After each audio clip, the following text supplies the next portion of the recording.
All right, my dear. So, we're going to dive into the 5 facts that impact how I work as a real estate agent.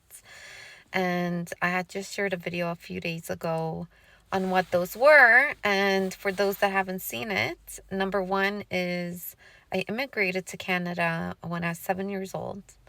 So, being from that background of growing up with an immigrant family, how I approach people's success and how I try and help many comes from a different place than just sales. Okay. I understand fully the struggle, I understand fully the climb, I understand the value of a dollar, and that is a huge impact on how I view how I help others within this business.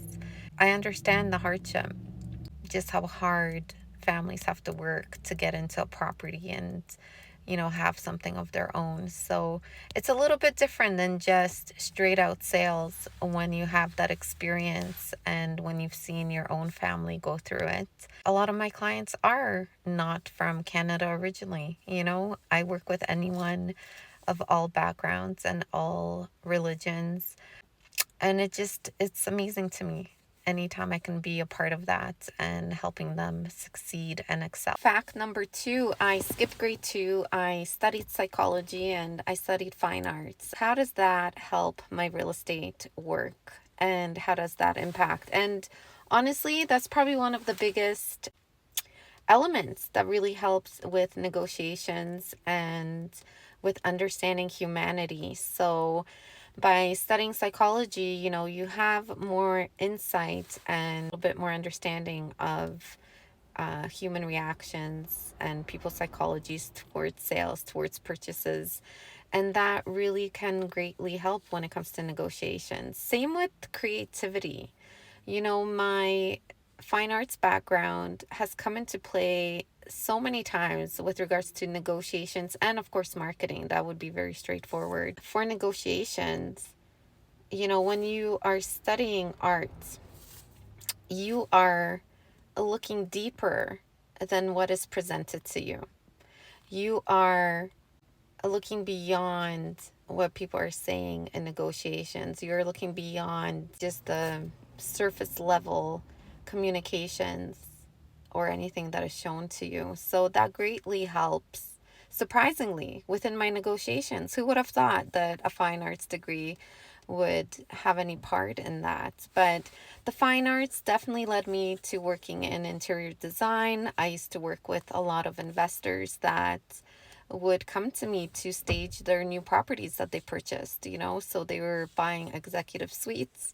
And that was kind of where the seed got planted. But the combination of psychology and the fine arts really has come into play within my marketing, within my negotiations, and understanding at a deeper level, where people are at, how we need to meet them, understanding people's personalities.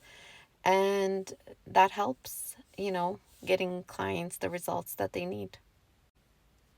Fact number 3 goes back to creativity again, right? And the fact that I studied glass, and how does that come into play for my real estate work? Well, it's the creativity, right?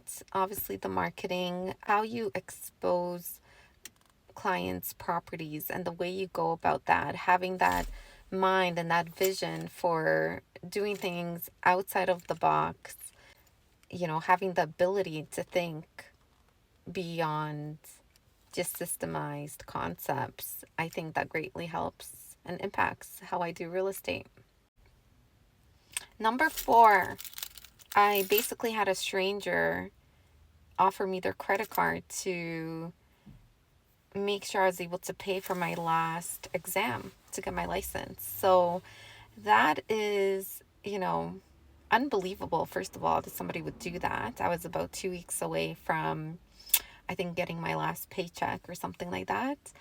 And to think that somebody did that, I cherish that to this day. I share this with you because I just don't take it for granted, my job here. And it was a very intentional decision to get into my career and to make it happen. And it wouldn't have happened without everybody's support and belief in helping me propel myself. So when it comes to your success, I see it as a duty to give back and to make sure anyone that I come in contact with that I am serving in for the greater good of their lives and themselves, because my climb to real estate was not an easy one.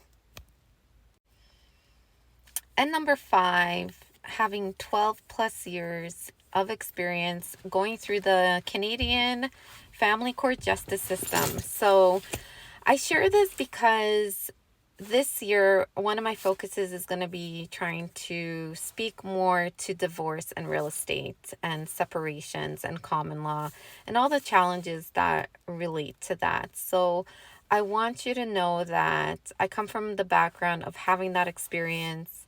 And there's a lot I want to share with you, from my own journey to make sure that I can help you as well and provide people with the resources they need as they go through their own journeys. So I understand divorce and separation from a personal level, and I want to make sure that I utilize my experience to make yours a little bit smoother, to help you know that there is light at the end of the tunnel. And when it comes to your properties, divorce is really hard, and there's different options available to you to how you want to distribute that. But if you do end up having to sell, I'm here to take you through the process without judgment, with fairness to everybody.